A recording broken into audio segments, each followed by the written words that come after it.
We have been studying last weekend and this weekend the three angels' messages. And it's interesting at the very end of the third angel, it says, here is the patience of the saints.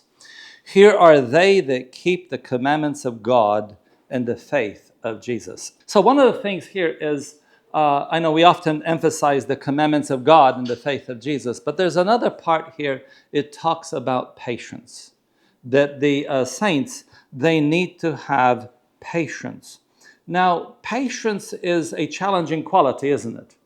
When we talk about patience, sometimes people tell me, oh, they have lots of patience, until there's a problem comes up and suddenly patience is a good question. How do you get it? The fact is that patience has certain requirements. There are certain things you must do before you can have patience. So before we can have that grace of patience that is mentioned in the third angel's message, it says in 2 Peter 1 verse 6, it has the ladder of growing in grace. And in the ladder it says, and to knowledge temperance, and to temperance patience, and to patience godliness.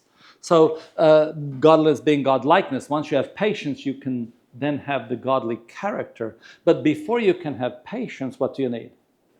You've got to have temperance. Temperance is a requirement prior to patience. And the results of all of these character traits there in 2 Peter, it says, for if these things be in you and abound, they make you that ye shall neither be barren nor unfruitful in the knowledge of our Lord Jesus Christ. So basically, if we follow all of those to the very end, we are going to be fruitful in the knowledge of Jesus Christ. And why is knowledge so important? Why is it so important to know God? John 17, verse 3. And this is life eternal, that they might know thee, the only true God, and Jesus Christ whom thou hast sent. So when we're talking about eternal life, we're talking about knowing God. So if you follow patience and temperance and all those things in their order there, you end up having an abundant knowledge of God, which means you have what? You have eternal life.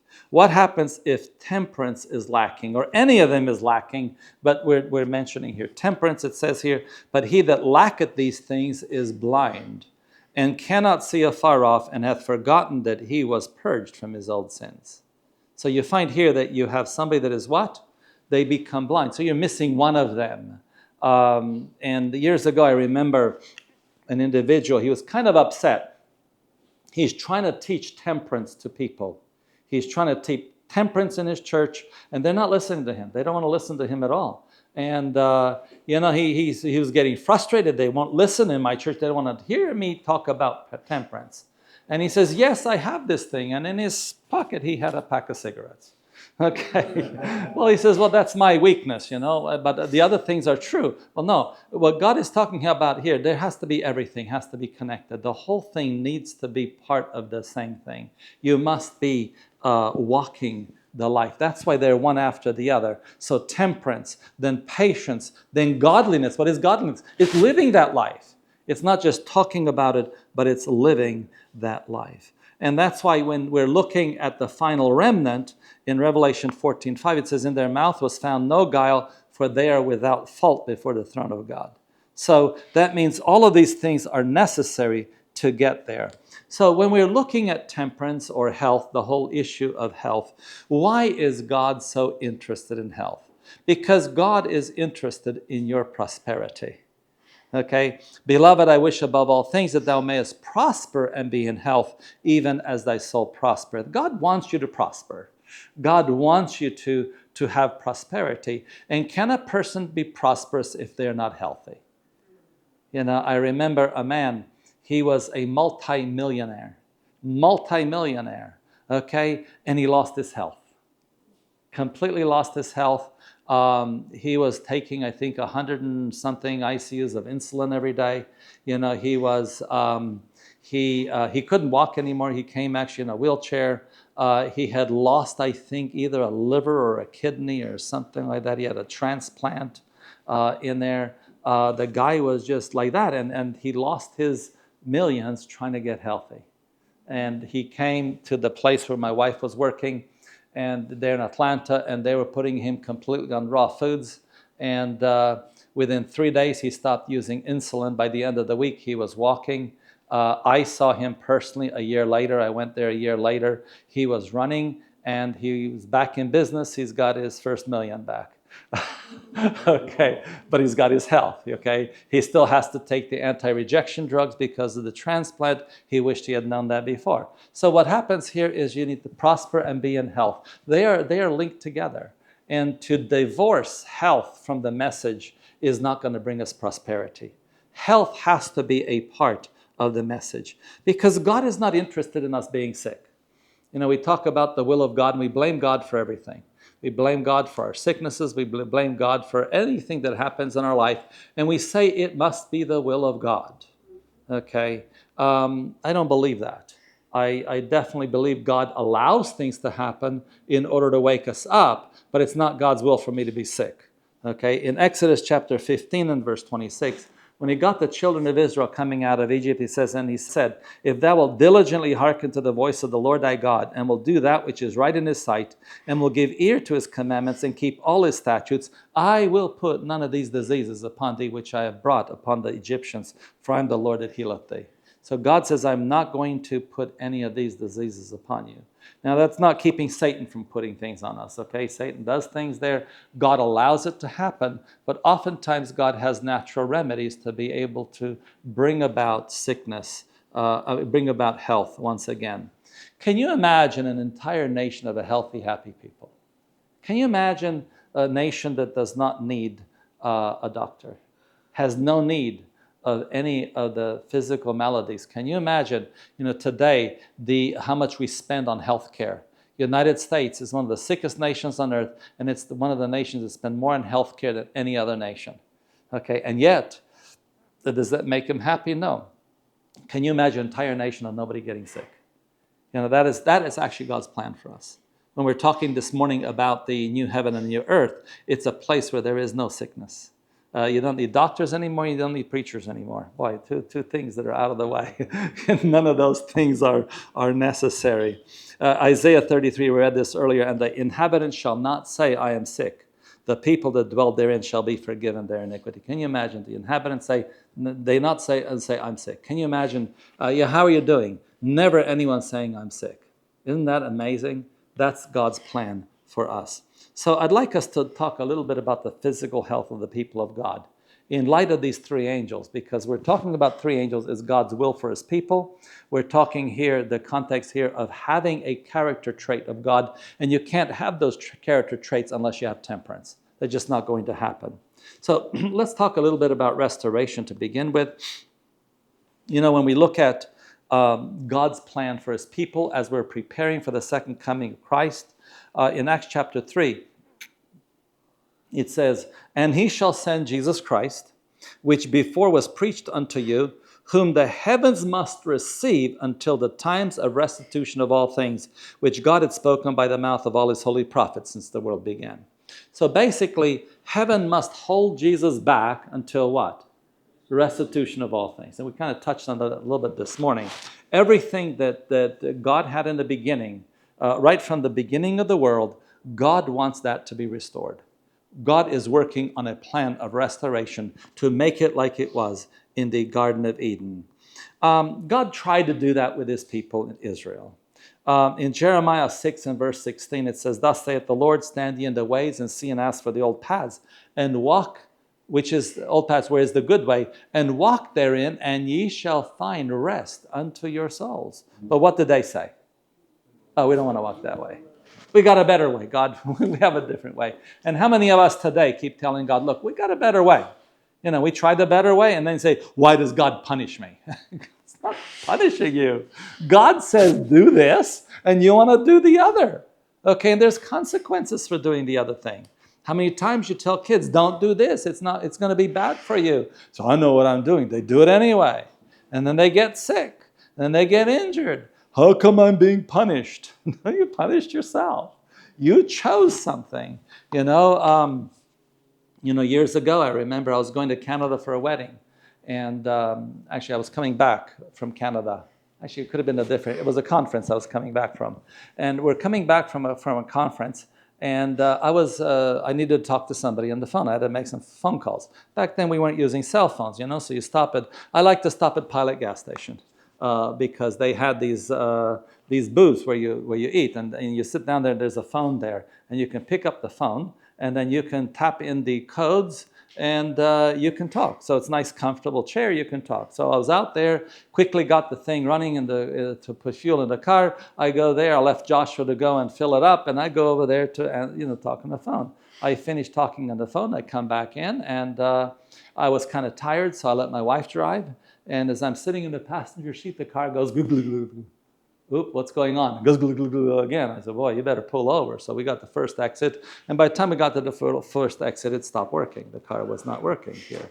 And so the lady that was with us and her family, they knew somebody in the area. It was in the middle of Ohio somewhere. She knew somebody there. So they came and picked her up to take her home the next day. And we had to figure out what to do. So that night, so I thought maybe it could have been that there's water in the fuel.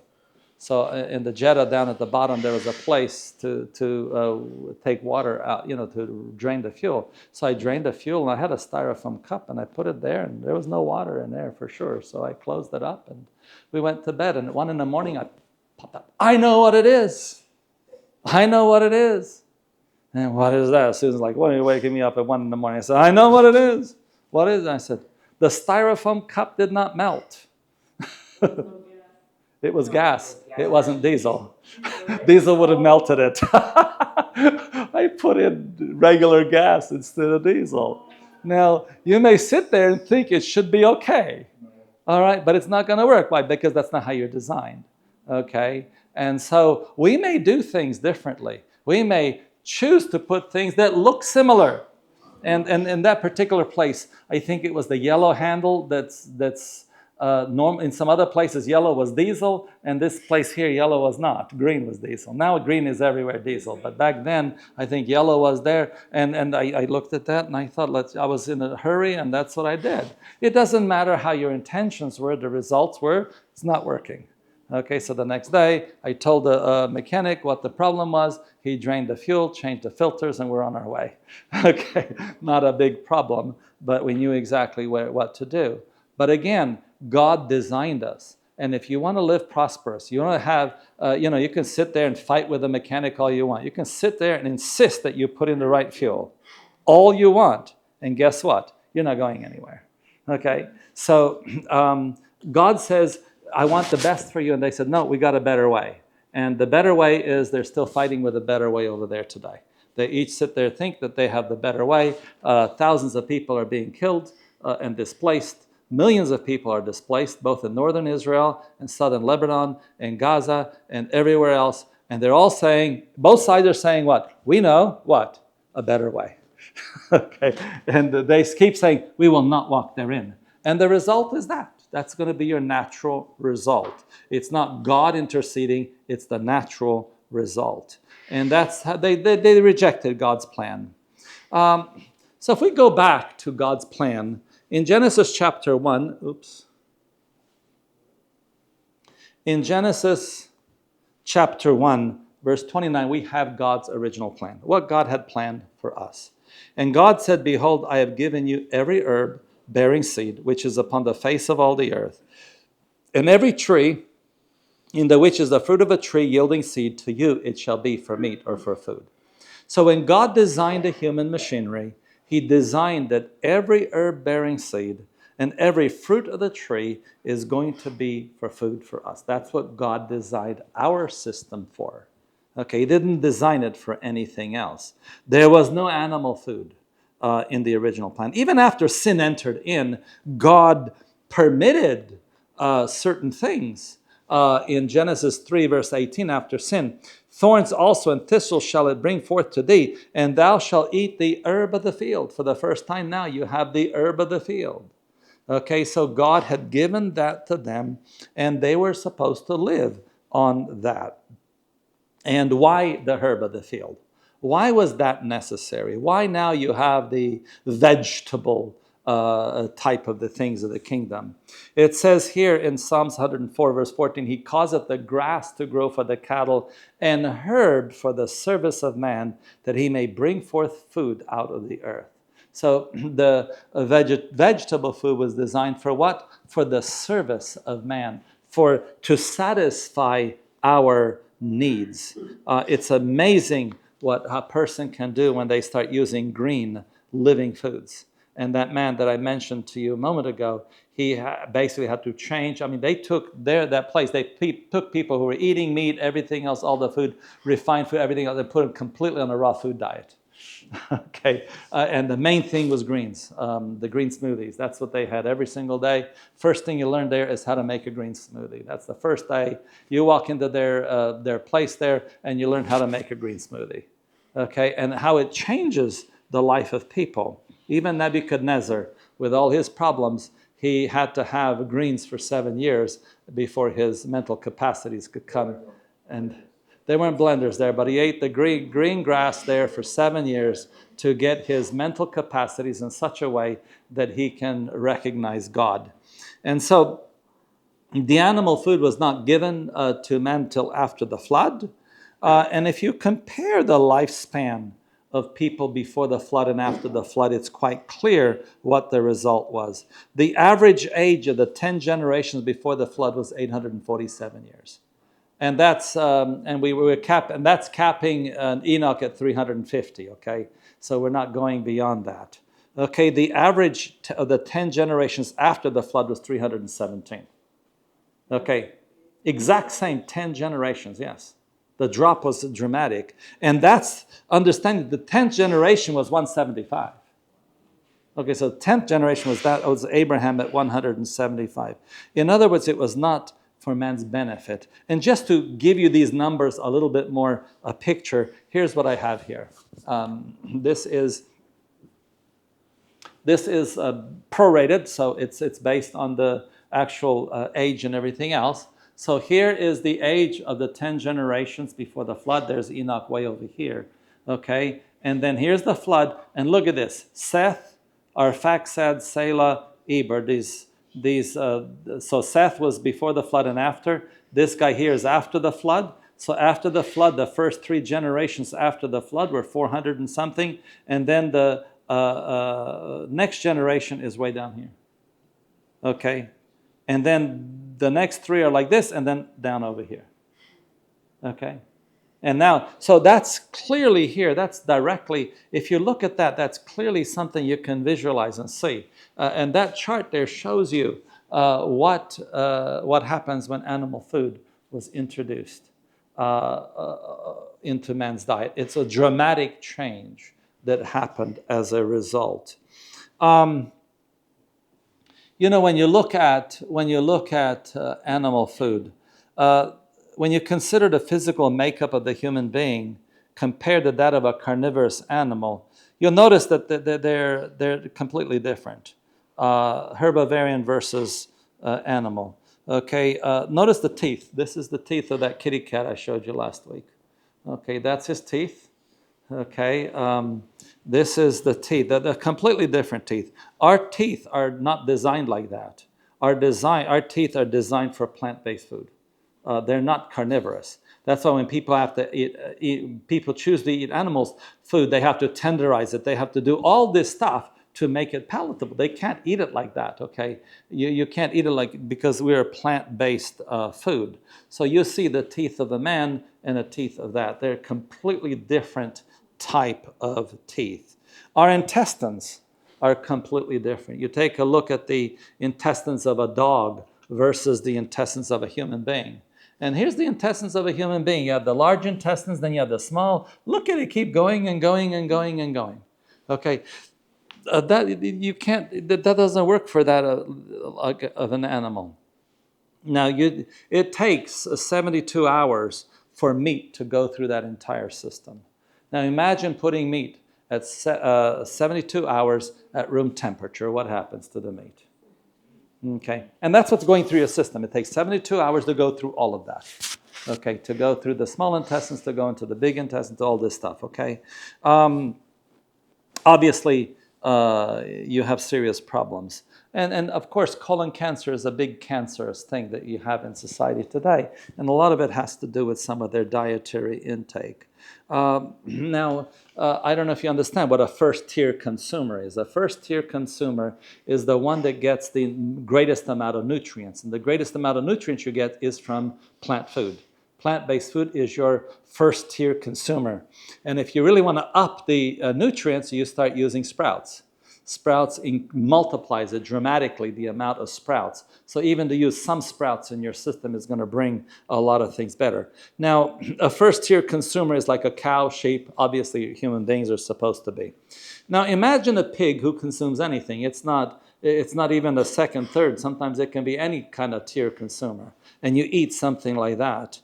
There's a whole difference between eating a pig and eating a lamb. A lamb is a first-tier consumer. Okay, a pig is any tier, second, third, fourth, whatever it is. And so, because God has concerns for our health, even when the Hebrews decided they want to eat meat, God made certain rules. He says in Deuteronomy 14:8, and the swine, because it divideth the hoof, yet cheweth not the cud, it is unclean unto you. Ye shall not eat of their flesh, nor touch their dead carcass. So what you have here is God's trying to help people out. So, okay, if you're going to eat something, if you're going to eat meat, at least in those days, what should you do? Eat the first-tier consumer, not everything else down the line. And so God was still trying to help even sinners when they said, we don't want your plan. At least don't do this. Okay, and I've known people who grew up vegetarian or vegan, and they want to eat pig. That's what they want to do. They want to show their rebellion, so they want to go out there and eat pig. And then you see their mental problems, and you see all their physical problems and everything else, and they're determined, I'm going to be worldly. You're suffering. You suffer yourself.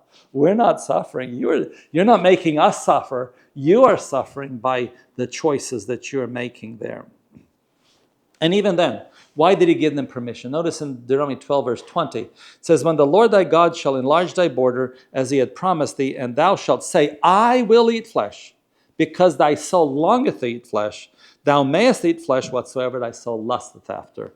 So God says, okay, I'm trying to give you a better diet, but you are insisting on something else because you're longing to eat flesh, then go eat. But he still calls it what? He calls it lust. You want to do it, go ahead, and you're going to lust. Okay. And in Deuteronomy 5, verse 21, when the law was repeated, the word lust that is in that verse is translated as covet. Okay, so thou shalt not covet is the same word there as thou shalt not have lust. Okay, so basically he says, you want to eat flesh foods, eat the first-tier consumer, however, it's still lust. It's still violation of the law of God. So if you really want to change, stop violating God's law. In other words, God still called it sin. In Romans 7, verse 7, it shows there, what shall we say then? Is the law sin? God forbid. Nay, I had not known sin but by the law, for I had not known lust, except the law said what? Thou shalt not covet. So he clarifies it here that yes, lust and covetousness are exactly the same thing. There were two other things that they were not permitted in the Hebrew system. In Leviticus 3:17, it shall be a perpetual statute for your generations throughout all your dwellings, that ye eat neither fat nor blood. Okay, those are two things, not to eat fat, and not to eat blood. In the New Testament, it was still required in Acts 15:20, but that we write unto them that they abstain from pollutions of idols and from fornication and from things strangled and from blood. Still not to have those things. Why were they forbidden? Well, fat is clearly connected to heart disease and the clogging of the arteries. Heart disease is still the number one killer in the United States. And all they have to do is stop eating fat. Stop using that animal fat. Even as vegetarians, we need to limit the use of fats that we have, especially dead fats. When you fry them and things of that nature, they have some of the dangerous results there. But God's saying limit the use of fats. And so they could prevent, the number one killer can be easily removed. and they're trying to get financial support. This is why when they call me up and they say, "Can you please help us in the to alleviate cancer or to alleviate heart disease?" I said, "No, I'm not giving you any money." They say, "Why not?" I said, "Because you're not scientific. You're refusing to be a scientist. A scientist says, let me look at all the options that are on the table and let me evaluate which is the best one. You have already eliminated dietary changes. You have eliminated all these things, and that's not scientific. And I'm more than happy to fund something that's scientific, but you're not science." Okay, so, and they would see very clearly that fat is a direct result to heart disease. Remove the fat, and you're going to see a lot of things change. What about the blood? Okay, all the diseases of a living organism circulate through the blood. And so what happens if you are going to eat that blood? So you have an animal that's sick, you eat the blood of that animal, what happens? You're going to get the same diseases. Right now they're looking at all these things that, whether it's AIDS, whether it's, what was that one that was there in Africa a couple years ago? Ebola. Okay, and they believe it came from them eating a raw monkey. Okay, somewhere there in Central Africa, they ate something there and brought it into the human system. And even there, even with the coronavirus, they're looking at it, and there could be some truth to it. Yes, I know a lot of things could have been man-made, but I wouldn't doubt that it started somewhere in that exotic food market there in Wuhan, where they ate all sorts of animals. Okay, the blood of any animals you can imagine. And no, it's a possibility. I know you're not. I mean, there's all this possibility. It doesn't negate the possibility of their what do you call it? Manufacturing it. Okay, because Satan, we know in Great Carnivores it says Satan's going to invent a lot of diseases, and he uses human beings to invent all them too. But a lot of these diseases start somewhere, and so these things can be. But one thing is clear: it comes through the blood. And so people who eat blood, what are they going to have? They're going to have a lot of the diseases that come from there. And the loving God that he says, I don't want you to get sick. I don't want, eliminate all these things. He says, who forgiveth all thine iniquities, who healeth all thy diseases. That's the God that we serve. And he's saying, don't eat the blood, don't eat the fat. And those who insisted on eating meat, he says, at least eat for your first-tier consumers. Obviously, he wants to go in a different direction altogether. So, the question that we need to seriously evaluate for ourselves is, do we really want to go to heaven?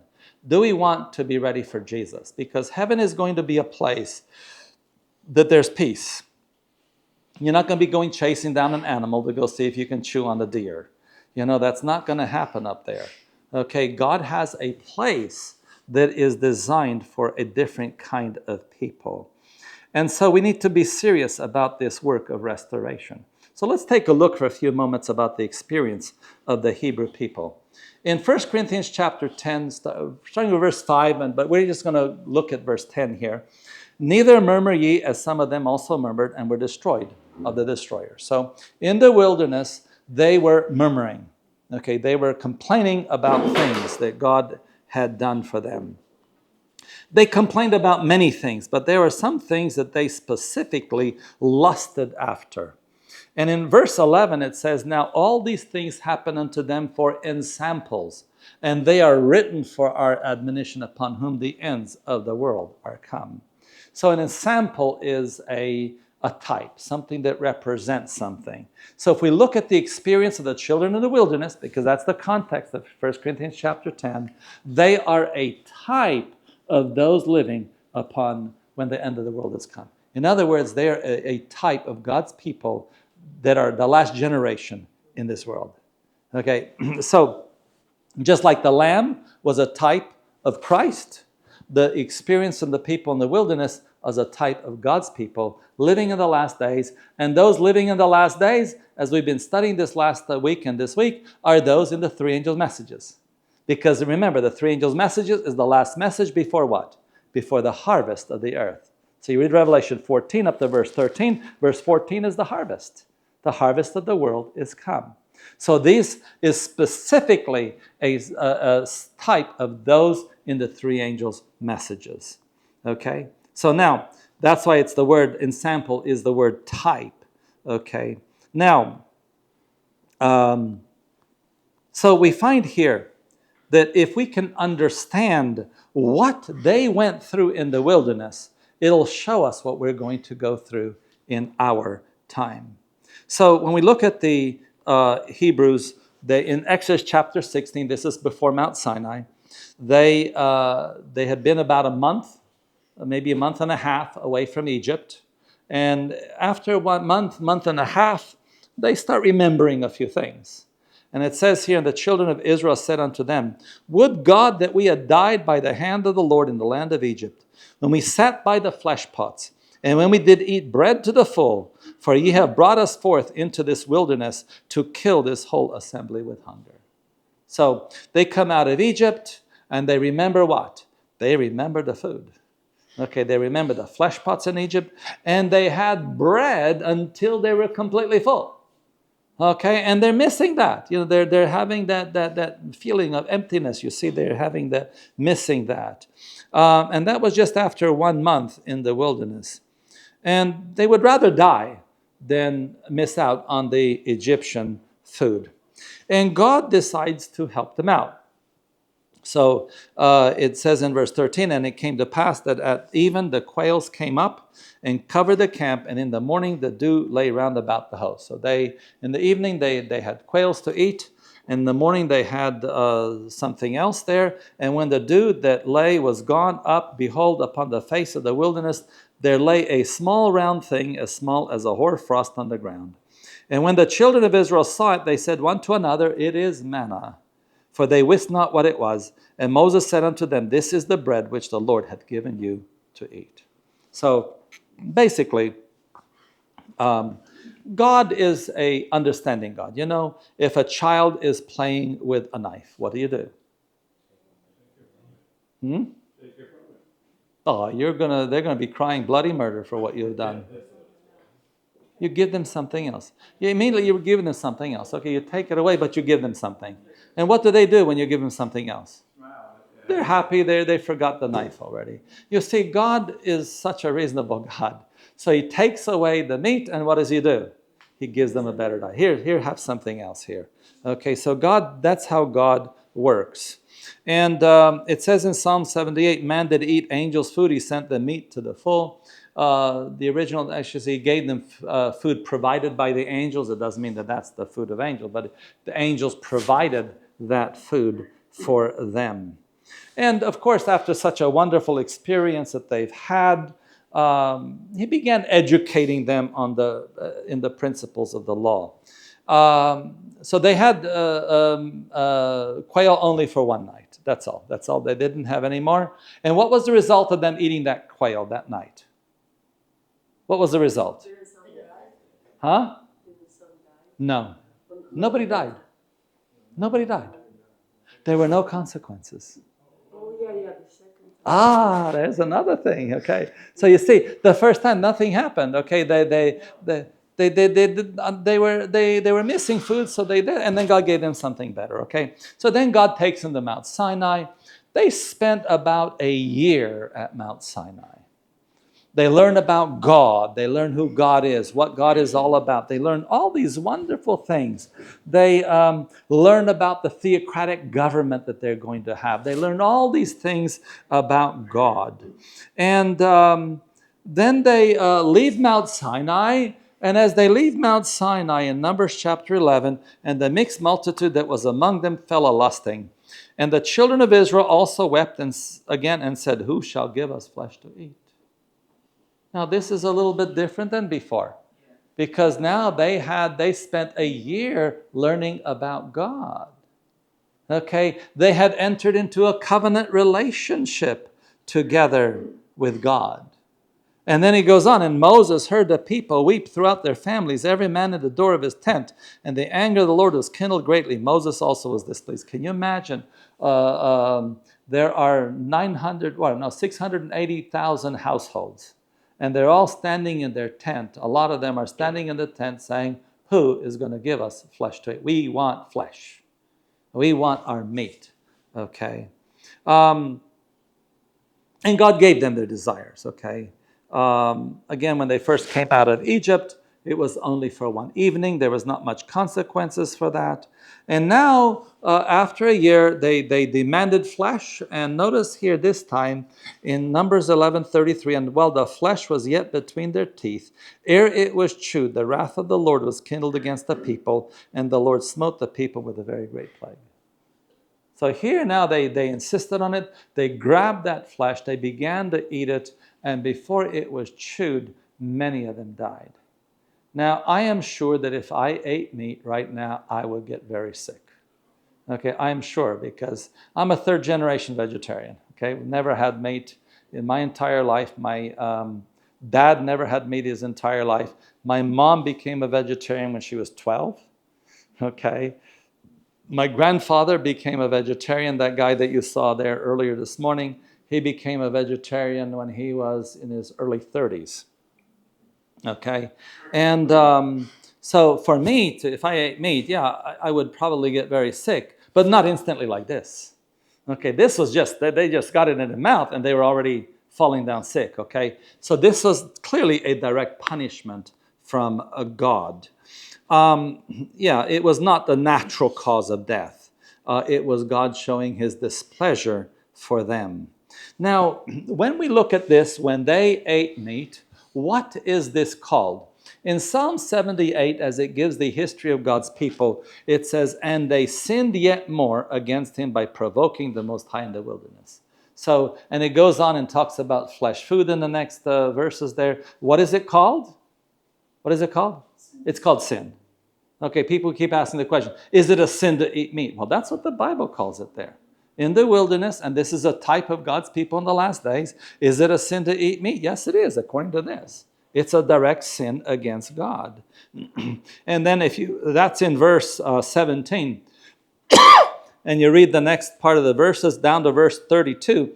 For all this they sinned still and believed not for his wonderful works. So they continue doing what? Sinning. It is considered a sin. Keep in mind why this was written. Why was it written for us? It says here in verse 6, now these things were our examples to the intent we should not lust after evil things as they also lusted. So that experience in the wilderness was specifically written for us. And remember in that verse that talked about being a type and an example, it's for who? For those living at the end of this world's history. It's specifically designed for us. So as they were preparing to enter the earthly Canaan from our study this morning, God was preparing them for what? Not just for earthly Canaan, he was preparing them for what? For the second coming of Christ. They rejected the second coming of Christ by, among other things, they wanted flesh foods. That was one of the things that were not preparing them for the second coming of Christ. And so therefore, what happened? They ended up dying in the wilderness instead. And the whole delay happened for the second coming of Christ for thousands of years. Why? Because they delayed and the next generation delayed. What about us? You know, we've been here, since 1844, and we're still here. Why are we still here? You know, are we still doing things like this? Are we still insisting on not going to God's original plan? You see, when we go to heaven, what's going to happen? The wolf and the lamb shall feed together, and the lion shall eat straw like a bullock, and dust shall be the serpent's meat. They shall not hurt nor destroy in all my holy mountain, saith the Lord. Do we really believe that the animals are not going to eat each other? Do we really believe that we're not going to be eating the animals? Well, if we're preparing for that place, why aren't we doing it now? Are we getting ready for that or not? You know, are we seriously preparing to go and live there? You know, are we getting ready to speak the language of Canaan? You know, when my mom and dad, when they were coming to the United States, my mom, what's the first thing she had to do? She had to learn the language. She had to learn English. She learned 800 words before she came to the United States. And that was her thing, to start out with the 800 words. You know, we ended up there, we came by boat. We ended up in New York Harbor. And you get off the boat, you know, and now you have 800 words. Now try to figure how to survive and get from New York to Sacramento and have food on 800 words. Okay, but you have to start learning what? The language of the land you're coming to. Are we learning the language of heaven? Are we getting accustomed to learn the language, or we think we're going to have a translator there? to translate the customs and everything else. And I'm sorry, we got to start learning here. We got to learn how to live in heaven. Okay? And the result, notice what the result was in Psalms. But lusted exceedingly in the wilderness and tempted God in the desert, and he gave them their request, but sent what? Leanness into their souls. In other words, spiritually, they became deficient. Do we want to be spiritually deficient, or do we want to be spiritually strong? Well, then, if we want to be spiritually strong, if we want to be preparing for heaven, we need to start living like we are in heaven. Their souls became depleted and died. Okay, not only did they die physically, but they died spiritually. They entered not into his rest. You read Hebrews chapter 3 and 4, they did not enter into his rest. So in reality, when we're looking at this, what is disobedience? In Hebrews 3, I was just mentioning Hebrews 3 and 4, just a little bit from it. It says, but with whom was he grieved 40 years? Was it not with them that had what? Sin. What is it called what they did? Sinning. Okay, there's no other word. Among other things, they sinned by asking for what? Flesh foods, and insisting on flesh foods, whose carcasses fell in the wilderness, and to whom sware he that they should not enter into his rest, but to them that believed not. So we see that they could not enter in because of unbelief. So what is disobedience? It is actually unbelief. That's what it is. Disobedience is unbelief. But we need what? We need faith. And what is faith? For whatsoever is born of God overcometh the world, and this is the victory that overcometh the world, even our faith. So faith is what we need today. We need to change the direction in which we are going in. And finally, when the children of Israel, they had wandered for 40 years, they're about ready to enter the promised land. And God gave them a challenge in Deuteronomy chapter 30. Here is God's final words to the Hebrew people, Moses' final words to the people before they crossed into the Canaan land. It says, I call heaven and earth to record this day against you, that I have set before you life and death, blessing and cursing. Therefore, choose life, that both thou and thy seed may live. God is asking us today the same thing. He wants us to have life. Choose life. Do you want to have life? Is that what you want? Then the choice is quite simple. The choice is not very complicated. It's a very simple choice. And it involves our diet. It involves not just our diet. It involves our lives. And sometimes we have a few things that are hindering us. You really think that those things that are hindering you are worth it to lose eternal life over? May God help us today that we may choose life. Amen.